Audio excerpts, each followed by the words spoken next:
신명기 8장의 말씀입니다. 우리 신명기 8장 우리 1절에서 우리 10절까지의 말씀을 우리 한 절씩 나누어 읽도록 하겠습니다. 신명기 8장 우리 1절에서 10절까지입니다. 우리 한 절씩 나누어 읽습니다. 제가 먼저 읽겠습니다. 내가 오늘 명하는 모든 명령을 너희는 지켜 행하라. 그리하면 너희가 살고 번성하고 여호와께서 너희의 조상들에게 맹세하신 땅에 들어가서 그것을 차지하리라.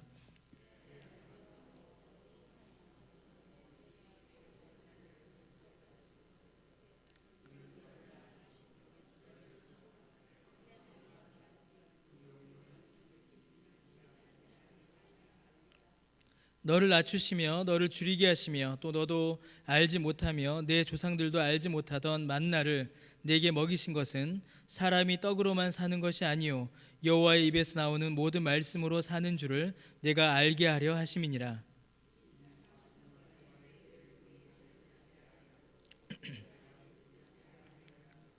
너는 사람이 그 아들을 징계함 같이 네 하나님 여호와께서 너를 징계하시는 줄 마음에 생각하고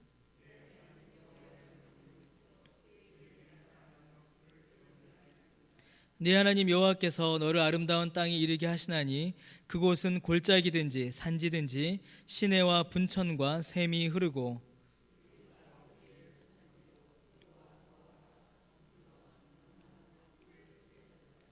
내가 먹을 것에 모자람이 없고 내게 아무 부족함이 없는 땅이며 그 땅의 돌은 철이요 산에서는 동을 캘 것이라.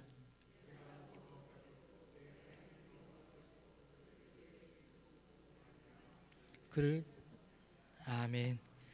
예, 우리가 신명기 8장 1절에서 10절까지의 말씀을 살펴보았습니다. 신명기는 우리가 몇 주 동안 이제 이미 살펴본 바와 같이 40년의 광야 생활을 마치고 가나안 땅에 이제 들어가는 이스라엘에게 주시는 하나님의 말씀입니다. 그러니까 경계에 있는 이제 상황인 것이죠.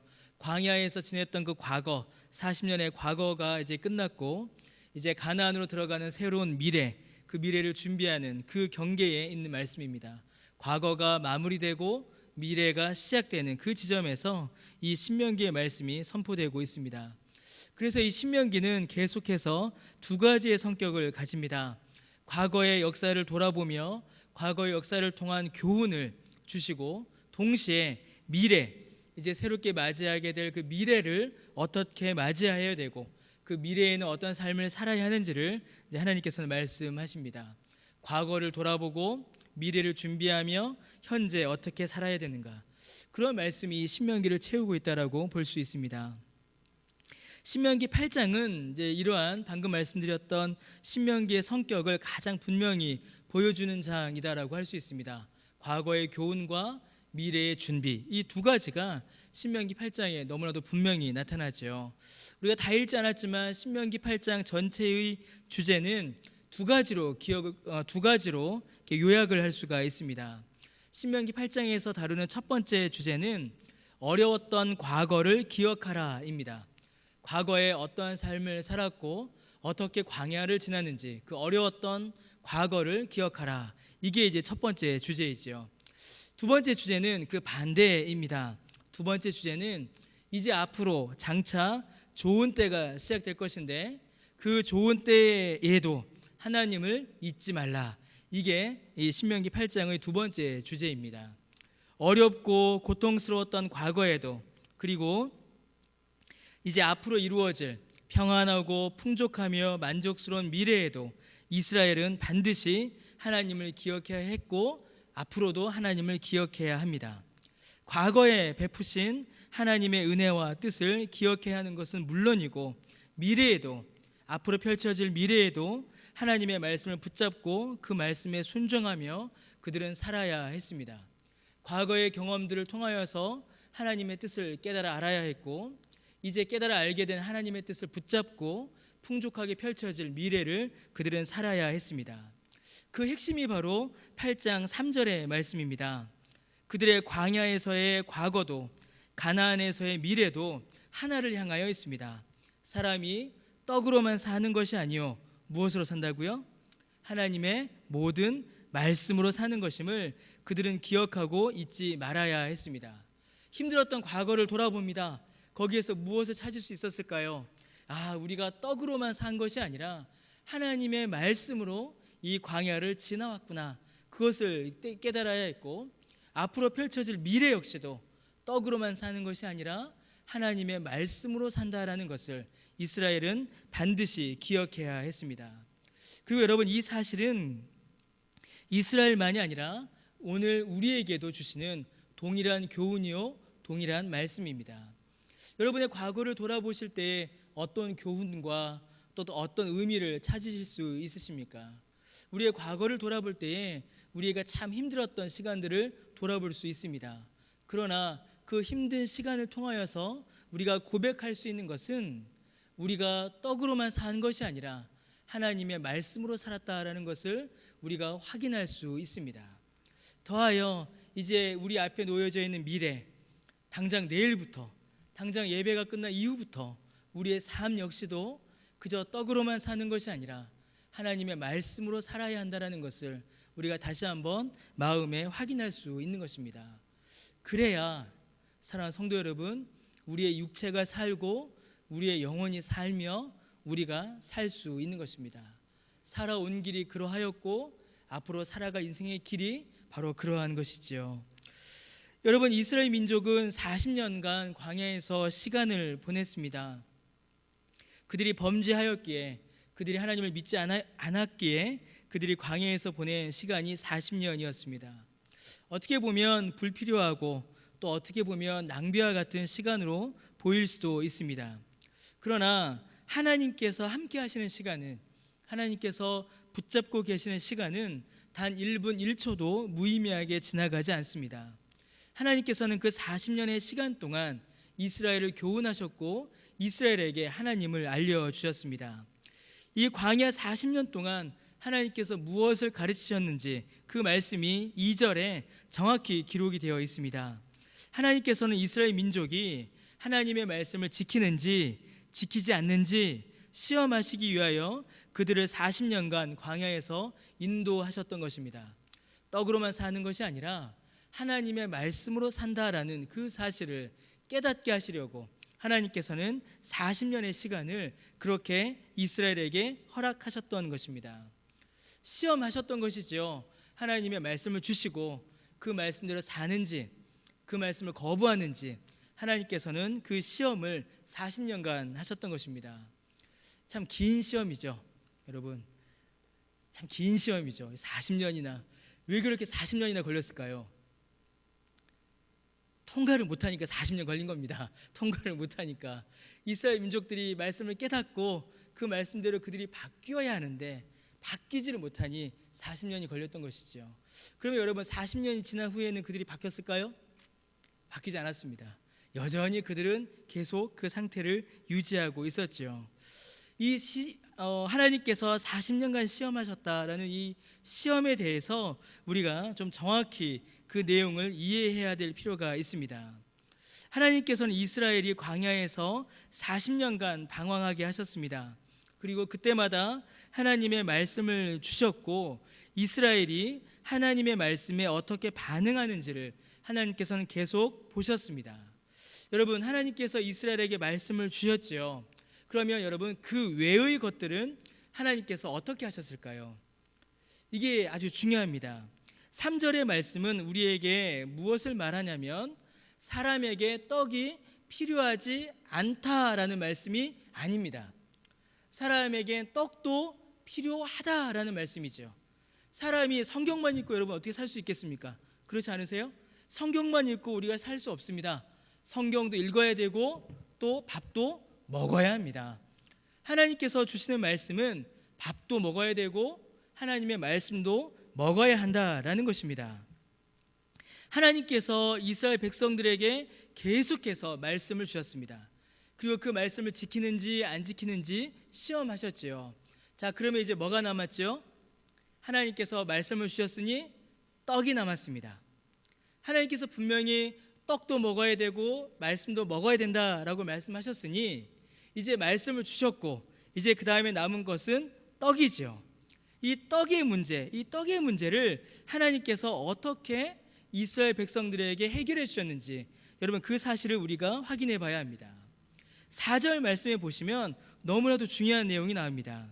하나님께서는 그 광야의 40년 동안 의복이 헤어지지 않게 하셨고 발이 부르트지 않게 하셨습니다. 여러분 이스라엘 백성들이 보냈던 그 40년의 광야의 시간은 고생하는 시간이었습니다. 결코 편한 시간, 안락한 시간은 아니었습니다. 그러나 여러분 그 말을 뒤집어 보면 그 40년의 시간은 동시에 하나님의 능력을, 하나님의 기적을 어느 시대 어느 민족보다 풍성하게 누린 시기가 바로 그 광야의 40년이었습니다. 우리가 그 역사를 알지요. 여러분 이스라엘 백성들이 광야를 지날 때에 그들은 배고픈 적이 없었습니다. 배고픈 적이 없었죠. 배가 고프다라고 하면 즉각 만나가 내리거나 고기 먹고 싶습니다 하면 즉각 메추라기가 왔습니다. 목이 마릅니다 하면 즉각 물이 쏟아졌습니다. 여러분 그들의 먹을 것은 하나님께서 끊이지 않게 부어주셨습니다. 그들의 옷이 헤어지지 않았습니다. 옷이 상하지 않으니 낮의 뜨거운 태양과 밤의 가혹한 추위를 그들이 견딜 수가 있었습니다. 그들이 거친 사막길, 거친 돌길을 걸어갔습니다. 그런데도 불구하고 그들의 발이 부르트지 않아서 편안히 그들이 그 길을 걸어갈 수가 있었습니다. 낮의 뜨거운 태양은 구름 기둥으로, 밤의 추위와 어둠은 불 기둥으로 하나님께서 인도해 주셨고 그들을 보호해 주셨습니다. 여러분 이스라엘 백성들에게 필요한 모든 육체의 필요, 모든 육체의 떡은 하나님께서 이미 풍족하게 공급해 주신 것입니다. 여러분 이게 무엇을 의미할까요? 여러분 이스라엘 백성들에게 남아있는 것은 하나님의 말씀으로 사는 것, 이거 하나가 남아있는 것입니다. 하나님께서 이스라엘을 시험하시는 이 시험은 여러분 이스라엘을 궁지로 몰아넣거나 그들이 고통을 괴로워하며 감내해야 하는 그런 성격이 아니었습니다. 물론 광야가 편할 수가 없지요. 불편한 땅이었습니다. 그러나 그 광야에서 하나님께서는 이스라엘 백성들이 하나님의 말씀의 도전에 응답할 수 있도록 그들의 필요를 다 채워주신 겁니다. 이게 무슨 말이겠습니까? 하나님께서 이제 이렇게 말씀하시는 거죠. 자, 너희가 필요한 모든 육체의 필요 내가 다 채워줄게. 육체의 필요에 대해서는 걱정할 필요가 없어. 이제 단지 하나님의 말씀만 지켜. 이렇게 말씀하시는 겁니다. 하나님의 말씀을 지키려면은 떡은 어떻게 해결하고 고기는 어떻게 해결하고 옷은 어떻게 해결할까요? 그런 걱정과 염려를 하지 말라라는 것이죠. 그거는 염려할 필요 없이 하나님께서 다 채워주실 테니까 일단 하나님의 말씀을 한번 믿어보라는 것입니다. 그렇게 하나님께서 이스라엘 백성들을 이끌어 가셨던 겁니다. 그럼 여러분 이스라엘은 이제 뭐만 하면 돼요? 순종만 하면 되는 겁니다. 왜요? 필요한 건 어떻게 됐으니까요? 다 채워주셨으니까요. 무엇을 먹을까? 무엇을 마실까? 무엇을 입을까? 염려할 필요가 이스라엘 백성들에게 있었습니까? 없었습니까? 없었습니다. 일단 하나님께서 모든 육체의 필요를 다 채워주신 이후에 자 이제 이 말씀 한번 지켜보자. 그렇게 하나님께서 말씀하셨던 것입니다. 그렇게 이스라엘을 40년 동안 이끌어 오신 것이지요. 자, 그런데 여러분 이스라엘이 어떻게 했습니까? 이거를 믿지를 못했습니다. 하나님께서 입히시고 하나님께서 먹이시고 하나님께서 채워주셨는데 그 은혜를 누리면서도 이스라엘 백성들은 그것이 은혜인지를 몰랐던 것입니다. 사랑하는 성도 여러분, 경험이 믿음의 성숙으로 반드시 이어지는 것은 아닙니다. 이스라엘의 역사가 그것을 증명하죠. 만약에 어떤 특별한 경험이, 신비한 경험이 우리의 믿음을 더 강하게 하고 우리의 믿음을 성숙하게 한다면 여러분 광야에서의 이스라엘 민족보다 더 훌륭한 믿음을 가질 수 있는 사람이 없습니다. 그들만큼 매 순간마다, 매 끼니마다 매일매일 하나님의 은혜를 직접 경험한 사람들이 없습니다. 그런데 그 경험이 그들의 믿음을 견고하게 하거나 그 경험이 그들의 믿음을 성숙하게 만들지 않았습니다. 경험이 중요합니다. 하나님의 은혜를 특별히 경험하는 경험들, 하나님의 은혜를 특별히 맛보는 그런 경험이 물론 중요합니다. 그러나 그 경험이 전부가 될 수는 없습니다. 그 경험만 의지하다가는 우리의 믿음이 자랄 수 없다라는 것입니다. 여러분, 이스라엘 민족들은 그들의 입술에서 끊임없이 불평과 불만이 쏟아져 나왔습니다. 하나님께서 하나님의 말씀만 지키면 되도록 모든 상황과 형편을 다 해결해 주셨음에도 불구하고 그들은 하나님의 말씀대로 사는 것이 어떠한 것인가, 그런 일들을 시도조차 하지 않았습니다. 여전히 육체의 떡에 모든 신경이 사로잡혀 있었지요. 하나님의 말씀은 거들떠 보지 않았습니다. 그래서 그들은 육체의 떡을 준다고 하는 우상에게 그들의 마음을 빼앗기고 말았습니다. 많은 경험을 했습니다. 홍해가 갈라졌어요. 여러분, 멀쩡하던 바다가 갈라진 겁니다. 저 뒤에서 우리를 죽이기 위해 달려왔던 모든 군대가 그 바다에 수장돼 버렸습니다. 하늘에서 만나가, 메추라기가, 물이, 여러분, 우리가 어디서 그런 경험을 해볼 수가 있겠습니까? 그런데 이스라엘 민족들은 그 경험을 통하여서 하나님께로 나아가기보다 오히려 그들의 믿음은 퇴보했습니다. 그래서 어떻게 됐을까요? 더 강한 경험을 요구했습니다. 그래서 그들이 만든 게 송아지 우상인 것이죠. 더 놀라운 경험, 더 확실한 경험, 더 우리를 부자 만들어주는 그 경험을 그들은 추구하였고 결국 그들은 하나님을 떠나고 말았습니다. 경험이 우리의 믿음을 그렇게 꼭 견고하게 해주는 것만은 이제 아닌 것입니다. 사랑하는 성도 여러분, 하나님께서 때로는 우리를 광야에 두실 때가 있습니다. 우리를 광야에 두실 때가 있어요. 정확히는 광야로 들어간 우리를 그 광야를 지나가도록 이렇게 하나님께서 우리를 광야 가운데 두실 때가 있습니다. 여러분, 왜 우리가 광야로 들어갈까요? 우리가 광야로 들어가는 가장 큰 이유 중에 하나는 우리의 욕심과 우리의 죄 때문입니다. 우리가 스스로 그 광야로 들어갈 때가 있어요. 그러나 꼭 욕심과 죄 때문만은 또 아닙니다. 때로는 전혀 뜻하지 않았고 예상하지 않았던 이유들로 거칠고 고통스럽고 외롭고 힘든 광야로 우리가 들어갈 때가 있습니다. 그 광야를 지나오신 분도 계실 것이고 또 여기 계신 분들 중에는 지금 그 광야에서 힘들게 땀을 흘리며 그 광야를 지나시는 분도 계실 것입니다. 광야는 힘들지요. 힘듭니다. 거칠고 고되고 피곤하고 우리를 지치게 하는 땅이 바로 광야입니다. 얼마나 힘든지 때로는 하나님께서 나를 사랑하신다는데, 내가 하나님의 자녀라는데 왜 나를 이 광야에 버려두시나? 하나님이 정말 계시기나 한 것일까? 하나님이 정말 나를 사랑하시나? 그런 의심이 우리 안에 일어날 때도 있습니다. 그만큼 이 광야는 힘들고 거친 길입니다. 그러나 사랑하는 성도 여러분, 하나님께서 우리를 그 광야에 두신 목적과 이유와 뜻이 분명히 있습니다. 여러분, 광야를 지나가는 일에 있어서 필요한 모든 우리의 먹을 것과 우리의 쓸 것과 우리의 입을 것은 여러분 하나님께서 다 채워주신다라고 하나님께서 약속하셨습니다. 아까도 말씀드렸듯이 우리 주님께서 무엇을 먹을까, 무엇을 마실까, 무엇을 입을까 염려하지 말라고 하셨습니다. 이스라엘 백성들이 광야를 지날 때에 만나와 메추라기를 주셨고 그들의 옷이 헤어지지 않게 하셨으며 그들의 발이 부르트지 않게 하셨습니다. 여러분, 우리가 광야를 지날 때도 마찬가지입니다.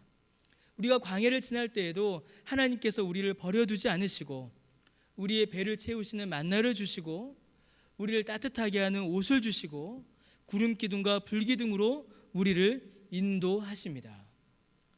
여러분, 믿음이 무엇일까요?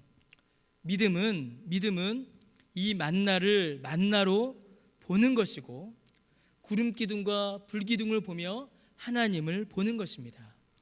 여러분, 믿음은 다른 것이 아닙니다. 믿음은 이 광야에서 나를 인도하시고 나를 붙드시고 나를 채워주시는 그 하나님을 보는 것, 그 하나님을 깨닫는 것, 여러분, 그것이 믿음입니다. 여러분, 그래서 믿음은 하나님을 아는 것입니다. 하나님을 아는 것, 그게 믿음입니다. 여러분, 믿음은 단순히 믿습니다라는 자기 확신이 아닙니다. 예전에 이제 그랬죠. 믿으십니까? 하면 어떻게 해요? 아멘! 그러면 아멘 소리에 따라서 믿음의 크기를 그러지 않으셨어요? 저 그거 나쁜 거 아닙니다. 좋은 겁니다. 가끔씩 생각해 보면은 정말로 제가 이렇게 뜨거웠을 때, 지금은 식으면 안 되는데, 예전에 정말로 처음으로 첫사랑이라고 하죠. 주님의 은혜를 깨닫고 성령의 특별한 은혜를 경험하고, 그때는 목이 이렇게, 제가 원래 성대가 약한데 이렇게 정상적인 목소리가 나던 때가 별로 없었던 것 같습니다. 지금 생각해봐도 그냥 수요일 기도하고, 뭐 새벽에 그 중학생 때였는데요, 기도하고, 금요 차례 가서 기도하고, 주일날 기도하고, 선배들 따라서 산에 가서 기도하고, 기도원 가서 기도하고 그랬던 것 같아요. 아멘, 정말 온 힘을 다해서 아멘을 외쳤습니다. 온 힘을 다해서 찬송하였고 온 정성을 다해서 정말 아멘을 외쳤습니다. 여러분, 가끔은 그게 그리워요. 사실 솔직히 말씀드리면 가끔은 그게 그립습니다. 그렇게 열심히 정말 전심을 다하여 주 앞에 외쳤던 그 소리가 그립습니다.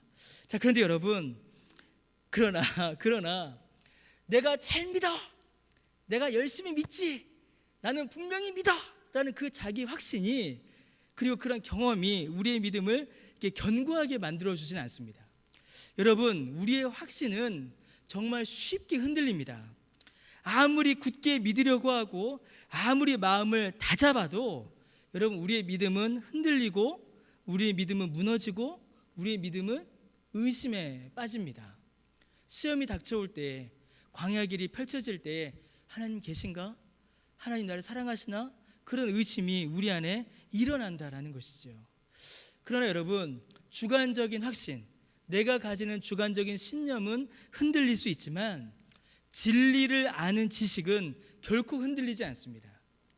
여러분, 내가 아무리 의심을 해도 1 더하기 1은 얼마죠? 2잖아요. 제가 아무리 의심을 해도 1 더하기 1이 2라는 사실, 이 진리는 결코 무너지지 않습니다. 내 주관적인 확신, 내 주관적인 신념, 내 주관적인 느낌, 내 주관적인 감정, 내 주관적 경험은 흔들리고 무너지고 실수하고 그 약해질 수 있지만 진리에 대한 지식은 변함없이 그곳에 다 굳게 서 있다는 것입니다. 그래서 여러분, 우리의 믿음을 견고하게 하는 것은 내가 경험한 특별한 주관적 경험이 아니라 흔들리지 않는 변함없는 진리의 말씀입니다. 진리 위에 있을 때에 우리의 믿음이 흔들리지 않고 진리 위에 있을 때에 견고히 서는 것입니다. 반석 위에 집을 지어야 그 집이 흔들리지 않지요. 그 반석이 뭡니까? 하나님의 말씀입니다. 사랑하는 성도 여러분, 믿음은 하나님을 아는 지식으로부터 나옵니다. 믿음을 바르게 하고 견고하게 하며 강하게 하는 것은 우리의 주관적 경험이 아니라 성경이 우리에게 알려주시는 객관적인 진리입니다. 하나님이 어떤 분이시며 어떤 능력이 있으시고 무슨 일을 행하시는지 성경이 말하는 그 진리를 깨달아 소유할 때에 그때 우리 믿음이 견고해지는 것입니다. 그래서 하나님이 뭐라고 말씀하세요? 사람이 떡으로만 사는 것이 아닌 겁니다. 떡은 뭡니까? 하나님께서 우리의 육체에 부어주시는 특별한 경험들이에요. 주관적인 은혜입니다. 그런데 또 뭐로 산다고요? 하나님의 말씀. 이 말씀이 뭐죠? 흔들리지 않는, 변함없는 굳건한 진리의 말씀인 것입니다. 이 말씀이 있을 때 우리가 살아가는 것입니다. 사랑하는 성도 여러분, 하나님께서 우리에게도 말씀을 주십니다. 육체의 모든 필요는 하나님께서 채워주십니다. 단지 우리가 그것을 못 볼 뿐이지요. 단지 우리가 그것을 하나님의 은혜라고 깨닫지 못할 뿐인 것입니다. 하나님께서 채워주십니다. 그리고 이제 우리 영혼이, 우리의 마음이 하나님의 말씀을 붙들고 그 말씀으로 살아가는 일이 이제 우리에게 필요합니다. 근심하지 말라, 두려워하지 말라 라고 말씀하시는 그 하나님의 말씀을 붙들고 그 하나님의 말씀의 터 위에 서서 그 말씀 가운데 광야로 나아가는 일이 우리에게 필요한 것입니다. 여러분, 그래서 광야는 힘들고 거칠고 피곤한 곳이지만 여러분, 광야는 사실은 복된 곳입니다. 왜 그럴까요? 하나님께서 약속해 주신 모든 복을 받아 누리는 바로 장소가 되기 때문입니다. 시험은 하나님께서 약속하신 그 복을 받아 누리기 위한 과정으로 우리에게 주어집니다. 우리를 망하게 하고 우리를 고통스럽게 하기 위함이 아니라 하나님께서 약속하신 그 복을 받아 누리기 위한 그 과정으로서 우리가 광야도 걸어가고 그 과정으로서 우리가 시험도 겪고 그 과정으로서 때로는 우리가 눈물도 흘리고 그 과정 가운데 때로는 우리가 낙심하기도 하는 것입니다. 그러나 하나님께서 또다시 우리를 일으켜 세우실 때에, 또다시 우리에게 말씀을 주실 때에 그 말씀의 터 위에 견고히 서서 믿음으로 그 길을 나아가는 것이지요. 사랑하는 성도 여러분, 오늘 말씀은 우리의 삶을 향하신 주님의 말씀입니다. 우리의 과거를 통해서도, 그리고 지금을 보면서도, 그리고 앞으로 우리 앞에 펼쳐질 미래를 생각하면서도 사랑하는 성도 여러분, 우리는 이 말씀을 붙들어야 합니다. 하나님께서 내 필요를 채워주시는, 육체의 떡을 공급해 주시는 그 은혜를 여러분 우리가 믿어야 하고, 더하여 말씀으로, 이 진리의 말씀으로 견고히 설 수 있다는 것을 또한 우리가 믿고 마음에 두어야 합니다. 믿음의 눈으로 주의 말씀을 받고 우리의 삶을 바라보시며 그 삶의 광야를 이 말씀과 함께, 하나님과 함께 걸어가시는, 앞으로 나아가시는 저와 여러분 되시기를 주님의 이름으로 간절히 축원합니다. 함께 기도드리겠습니다. 주님, 은혜를 감사드립니다. 이 저녁에도 우리에게 말씀을 허락하여 주시니 그 은혜를 감사드립니다. 사람이 떡으로만 사는 것이 아닙니다. 주님, 우리에게 필요한 모든 떡은 주께서 채워주시니 그 은혜를 감사드립니다. 주님, 우리에게 믿음을 허락하여 주셔서 주께서 우리에게 공급하여 주시는 그 은혜를 깨달아 알며 감사하는 그 믿음을 주님 우리에게 허락하여 주옵소서. 더하여 주님, 이제 우리가 주님의 말씀으로 살아가는 우리 모두가 되게 하여 주시옵소서. 하나님의 말씀을 붙잡고 말씀의 터 위에 견고히 세워지며 주의 말씀에 인도하신 가운데 우리의 삶을 이루어가는, 우리의 삶의 걸음을 한 걸음 한 걸음 나아가는 우리 모두가 되도록 주님 은혜를 내려 주옵소서. 감사드리며 예수님의 이름으로 기도드립니다. 아멘.